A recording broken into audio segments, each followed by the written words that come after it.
Some spells are so simple, to break them, you would not even think that it would be that easy because you're like, oh, it's this big, bad, nasty, powerful black magic. And you would never think that something as simple as saying a person's name would call them out of that spell.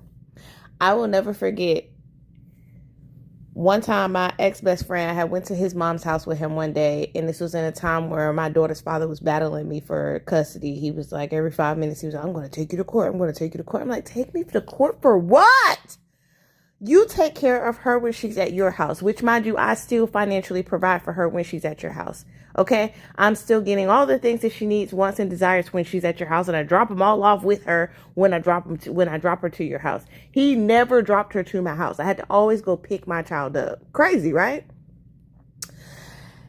And then I took care of her when she was at my house. No child support needed on his end. So what are you trying to take me to court for? Why are you always yelling and screaming about taking me to court? Like, ugh. Damn. He had the longest fucking period I ever seen in my life. Like, geez Louise. So anyway, I go to my best friend's mom's house because he came into town and he didn't have a house. And I didn't want to be in my own house I just want to be out of this environment. So I go with him, and on this particular day, his sister is apparently in process of abandoning her children purposefully. And I was like, what the fuck? Because who would volunteer to abandon their children when somebody else is getting their child somebody trying to take their child from them? So like, this is sending me into full panic attack mode. Anyway, the day gets away from us, and long and the short, she triggers the shit out of him too, because she tells him that's why your son isn't yours.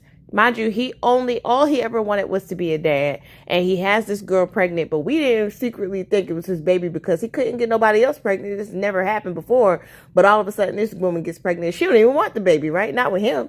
So anyway, he says to her, don't say that again. She says it again. I am wrapped up inside of a ding-dang blanket, like swaddled in this blanket.